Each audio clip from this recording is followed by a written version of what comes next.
చిన్నప్పుడు ఒకటి చదువుకున్నాం, చలిచీమలన్నీ కలిపి సర్పాన్ని చంపేసి అని చెప్పేసి ఒకటి ఉంటుంది. ఈరోజు కూడా సేమ్ పరిస్థితి.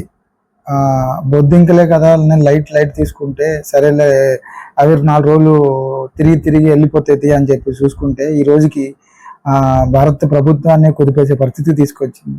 ఒక 20-25 డేస్ నుంచి ప్రొటెస్ట్ని ఎప్పుడు సీరియస్గా తీసుకోకుండా, నిన్న కాకుండా మొన్న నైట్ ఒకటి, నిన్న నైట్ ఒకటి ప్రధానమంత్రి గారు కొన్ని వీడియోస్ పోస్ట్ చేశారు. కొంచెం మేము దాన్ని సీరియస్గా తీసుకుంటాం, సపరేట్గా ఫాస్ట్ ట్రాక్ కోర్టులు వేస్తామని చెప్పి ఎంత చెప్పినా సరే ఈ పార్టీలు కానీ, యువత కానీ, ఈ కాక్రోచ్ పార్టీ కానీ ఏది వినలేదు.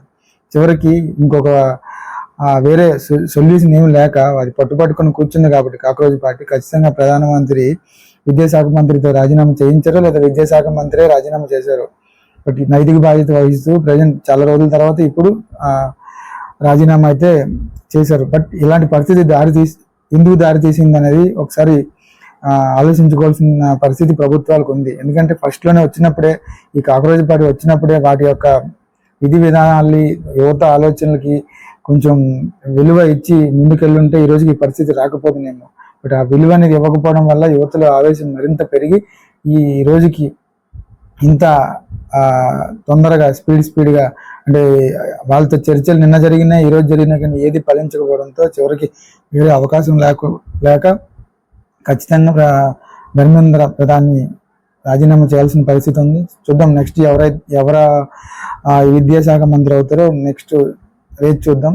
కాకపోతే ఇలాంటి లీకేజీలు కానీ ఇలాంటి పరిస్థితి మళ్ళీ రాకూడదు. ఎవరు విద్యాశాఖ మంత్రి అయినా పర్వాలేదు, కానీ ఇలాంటి పరిస్థితి రాకూడదని చెప్పేసి ప్రభుత్వాన్ని విన్నవించుకుంటూ, అండ్ మీ పోరాటానికి చాలా big congratulations for Gen Z and Gen Z alpha, Gen alpha, వీళ్ళందరికీ కంగ్రాచులేషన్స్ అండి.